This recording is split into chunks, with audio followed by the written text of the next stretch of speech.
iyadoo maanta magaalada Hargeysa caasimadda Soomaaliland uu madaxweynaha Soomaaliland Muuse Biixi Cabdi ka daahfuray bandhigga carwada warshadaha ee dalka ayaa waxaa shirkadihii aadka uga dhex muuqday kamid ahayd shirkadda Siraj Payment oo ah shirkadda soo saarta rinjiga noocyadiisa kala duwan ama rinjiga qurxinta ee loo isticmaalo guryaha bilicdooda. Shirkadda Siraj ayaa waxay macaamiisheeda ugu baaqday inay u sameeyeen qiimo dhimis aad u ballaaran isla markaana ay ka helayaan rinjiga noocyadiisa kala duwan ee lagu qurxiyo guryaha oo qiimo jaban isla markaana tayo leh isla markaana soo saaraya bilicda hoygaaga. Mid ka mid ah mas'uuliyiinta shirkadda Payment ayaa waxa uu u sharaxay adeegyada kala duwan ay ugu talagaleen macaamiisha kala duwan ee sida tooska ugu xidhan shirkaddan, waxaanu faahfaahin ka bixiyay inay doorkan shirkaddu soo kordhisay waxyaabo badan.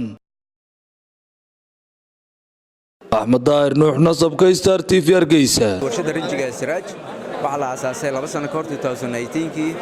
alxamdulillah in waxaan soo saarnaa ilaa 28 item oo rinjiyada guryaha, qurxinta, baabuurta wax lagu qurxiyo iyo alaabta lafteeda furniture-ka wax la mariyo inta waan soo saarnaa.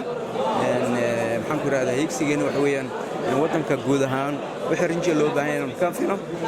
alxamdulillah waxaan ku guuleysanay 28 item ilaa iyo kontomeeyo inoo dhiman inaan soo saarno. waxaan kaloo keenay mashiinkii kalarka sameynay, waxaan awoodi kareynaa 2500 oo kalar inaan sameyno 2500 kalar.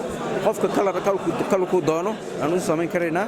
decoration-ka sidoo kale noocyada kala duwan aan sameyn kareynaa, kuwa jibsiga la mariyo, kuwa dhulka la mariyo, kuwa gidaarka la mariyo, xitaa waxaan sameynaa rinjigan wadada la mariyo rule market intaba. maayo wax soo saarkeeni waa made in Hargeysa waka kaasi waa kalarkii, kan waa made in Hargeysa waa flower-kii, kaasi waa solitaire baa la yiraahdaa, kaasi waa macjuunkii,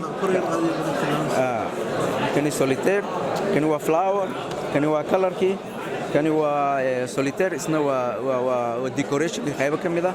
waxaan soo saarnaa varnish-kii, dhalaaliyihii, alaabta guryaha markay qofka ka yar baal noqoto lagu dhalaalin lahaa, gaariga markuu yar baal noqdo baalashkii inta waan soo saarnaa.